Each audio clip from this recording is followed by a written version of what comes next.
Sir আপনাকে আমন্ত্রণ জানাচ্ছি আমাদের অনুষ্ঠানে। ধন্যবাদ স্যার। হেড নেক ক্যান্সার আমরা এই নামেই এই এরিয়াটাকে ডেকে থাকি, মানে মুখমণ্ডল ঘাড় সহ পুরো এরিয়ার ক্যান্সারকে আমরা এক কথায় হেড নেক ক্যান্সার বলে থাকি।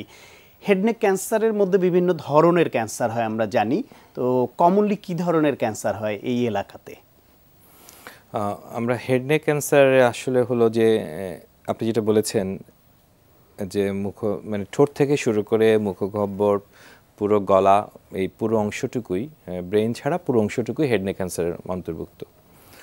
এটা মূলত অনেকগুলো পুরো সবকটাই, কিন্তু তার এক একটার কাছে কিন্তু সবটার মধ্যে এক এক রকম ক্যান্সার হয় না। ঠোঁটে যেরকম হয়, জিহ্বার মধ্যে যেরকম হয়, চিবুকে যেরকম হয়, অথবা ইভেন প্যারোটিড গ্ল্যান্ডে যেরকম হয়, সবকটা কিন্তু একরকম ক্যান্সার হয় না, এক একটা কিন্তু এক এক রকম ক্যান্সার হয়। তো এটা বাট এটার সাথে একটা ইম্পর্টেন্ট যেটা হলো সেটা হলো যে কারণ কিন্তু একটা, মানে প্রধান কারণ হলো যে তামাকজনিত। তামাকের ব্যবহারের কারণেই কিন্তু আমাদের হেড নেক ক্যান্সার সবচেয়ে বেশি হয়, এবং সারা পৃথিবীতেও এটা নিয়েই সবচেয়ে বেশি কাজ হচ্ছে।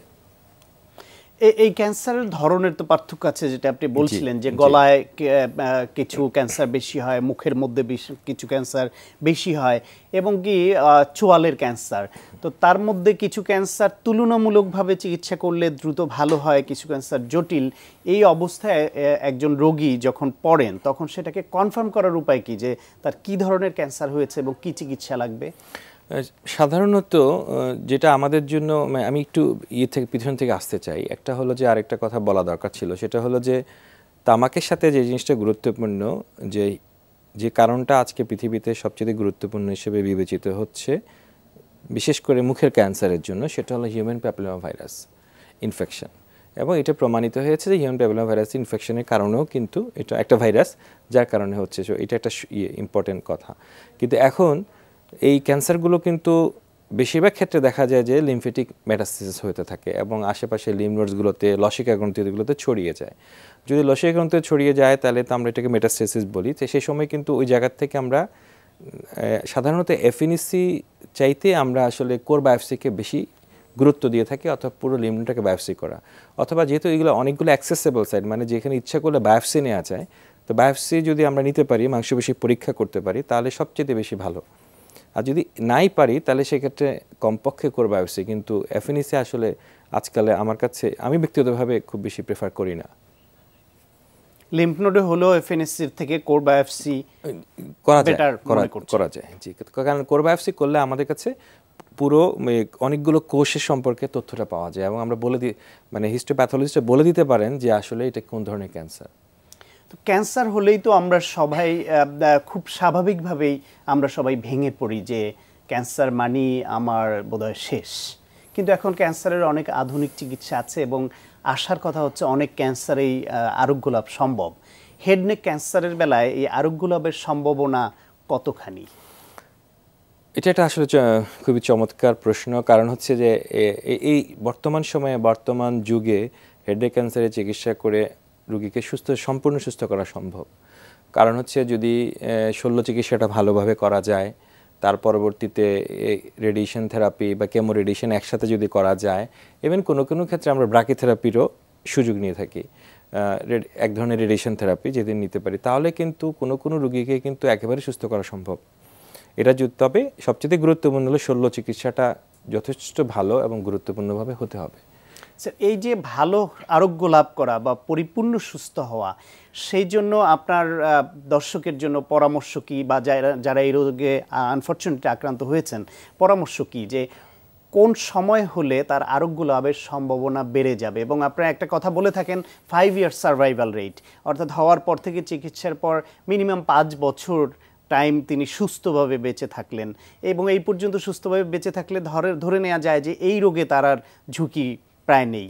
তো এই কোন রোগীর বেলায় বেশি আরোগ্য লাভ দ্রুত এবং পরিপূর্ণ সুস্থ হওয়ার জন্য তার ক্রাইটেরিয়া কি মনে করেন? না, প্রথম দিকে হলো যে এটা যে টিউমারের সাইজটা কত বড়, টিউমার কতখানি, যে টিউমার যদি লসিকা গ্রন্থিতে ছড়িয়ে না থাকে, তাহলে এগুলো যদি একটি নির্দিষ্ট জায়গাতে বা অর্গানে সীমাবদ্ধ থাকে, তাহলে সেই অংশটুকু যদি রিমুভ করে ফেলা যায় বা কেটে ফেলা যায়, তাহলে কিন্তু ওই রোগের সার্ভাইভাল 100% সার্ভাইভালই কিন্তু 5 ইয়ার্স হতে পারে।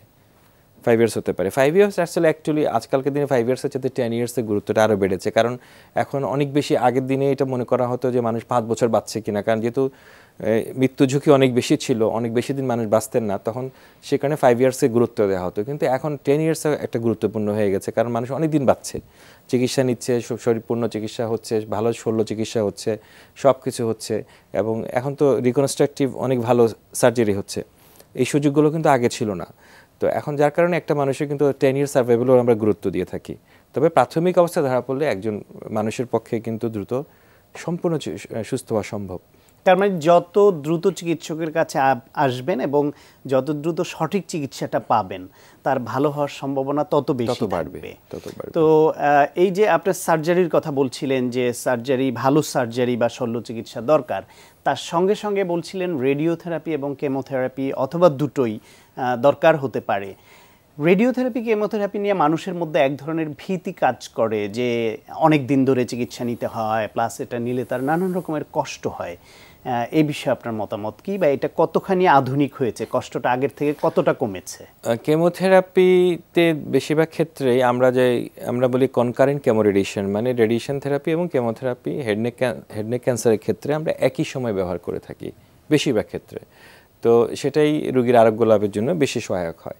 এক্ষেত্রে দেখা যায় কেমোথেরাপির পরিমাণ সাধারণত কমই হয়ে থাকে, আমরা খুব কম পরিমাণ কেমোথেরাপি ব্যবহার করে থাকি, এবং সেক্ষেত্রে খুব বেশি সাইড ইফেক্ট বা পার্শ্ব প্রতিক্রিয়া খুব বেশি থাকে না, স্বাভাবিকভাবেই থাকে না।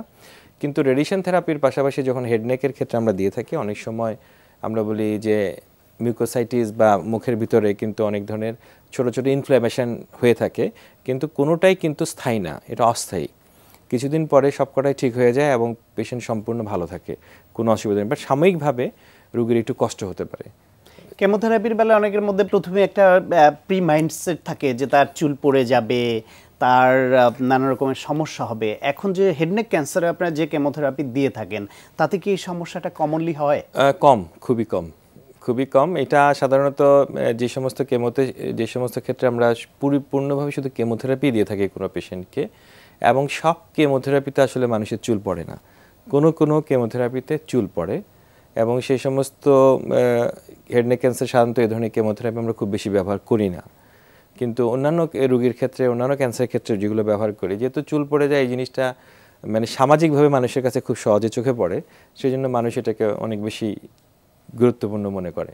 এবার চুল পড়ে গেলে এটা কি কতদিন পরে আবার উঠে? সাধারণত নরমাল হতে আবার কেমন সময় লাগে? সাধারণত 2 মাস সময় লাগে। 2 মাসের মধ্যে আবার চুল উঠে নরমাল হয়ে যাবে, ঠিক হয়ে যায়।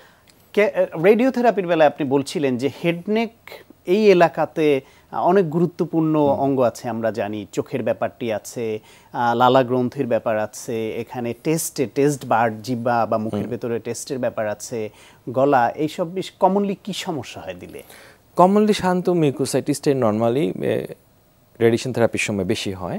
তারপরে মুখের ভেতরে ঘা ঘা ভাব হয়, এবং খেতে একটু অসুবিধা হয়, ঝাল খেতে পারে না, আর টেস্ট সাধারণত যে স্বাদ কমে যায়, কারণ টেস্ট বার্ডগুলো যেহেতু খুব বেশি কাজ করে না। কিন্তু স্যালাইভারি গ্ল্যান্ড কোনো সময় ক্ষতিগ্রস্ত হতে পারে। কিন্তু আমরা যেটা আধুনিক চিকিৎসা করি এখন, যে আইএমআরটি মানে ইন্টেন্সিটি মডুলেটেড রেডিয়েশন থেরাপি অথবা র্যাপিড আর্ক, এই চিকিৎসাগুলো যখন আমরা করি, সে সমস্ত সময় সাধারণত এই স্যালাইভারি গ্ল্যান্ডের সমস্যাটা নর্মালি আগের চাইতে অনেক কম হয়। আগে একটা সময় ছিল যে সময় রেডিয়েশন থেরাপির পরে স্যালাইভারি গ্ল্যান্ডগুলো অলমোস্ট সিক্রেশন হতো না বা নষ্ট হয়ে যেতে পারতো, কিন্তু এগুলো কিন্তু আইএমআরটি করার পরে বা আরও হায়ার ট্রিটমেন্ট মডালিটি যেগুলো আসছে, এতে কিন্তু এগুলো অনেকখানি কমানো সম্ভব হয়েছে। তারপরে যে সমস্যার কথা আপনি বললেন, মুখের ভেতরে কমনলি যে সমস্যাটা হয়, কিংবা বাইরের যে স্কিনের কালার চেঞ্জ হয়ে যায়, একটু পুড়ে যায়, এইটা ঠিক হতে কেমন সময় লাগে? খুবই অল্প সময় লাগে। এগুলো খুবই সাধারণত অনেক ক্ষেত্রে হয় না, যে ক্ষেত্রে হয় সেক্ষেত্রে সাধারণত 2 থেকে 3 সপ্তাহের মধ্যে ঠিক হয়ে যায়। মানে অনেক ক্ষেত্রেই সমস্যা হয় না, সমস্যা হলেও 2-3 সপ্তাহের মধ্যে ঠিক হয়ে যায়। ফলে খুব বড় স্বার্থের জন্য আমার সাময়িক এই সমস্যাটা মেনে নিতে হবে। যেমন আমরা শল্য চিকিৎসার পরে একজন রোগীকে হাসপাতালে ভর্তি থাকতে হবে, ওটিতে যেতে হবে, এই স্বাভাবিক যেমন যেগুলো করতে হয়, সেই এরকমভাবে একটু কয়েকটা সপ্তাহ একটু কষ্ট করলে সব ঠিক হয়ে যাবে। আপনি এই যে আধুনিক যেসব চিকিৎসার কথা বললেন হেড নেক ক্যান্সারের, এর সবগুলি কি বাংলাদেশে অ্যাভেলেবেল? হ্যাঁ, বাংলাদেশে মানে আমি যে হসপিটালে কাজ করি, যে স্কয়ার হসপিটালে, আমরা একেবারে লেটেস্ট মডার্ন আমরা রেডিয়েশন থেরাপি ফ্যাসিলিটি আছে, র্যাপিডাক, আইএমআরটি, আইজিআরটি সব ফ্যাসিলিটিগুলো এখানে আছে, ইনক্লুডিং ব্র্যাকিথেরাপি। আমরা হেড নেক ক্যান্সারে ব্র্যাকিথেরাপিরও সমস্ত ব্যবস্থা এই হসপিটালে আছে। স্যার আপনাকে অনেক ধন্যবাদ। আমরা হেড নেক ক্যান্সার সম্পর্কে অনেক গুরুত্বপূর্ণ আলোচনা শুনলাম। আপনাকেও ধন্যবাদ। প্রিয় দর্শক, আমরা শুনছিলাম হেড নেক ক্যান্সার ও তার চিকিৎসা সম্পর্কে, বিশেষ করে আধুনিক চিকিৎসা যেটি বাংলাদেশেই এখন পাওয়া যাচ্ছে সে সম্পর্কে কিছু গুরুত্বপূর্ণ তথ্য। আশা করি আপনাদের কাজে লেগেছে।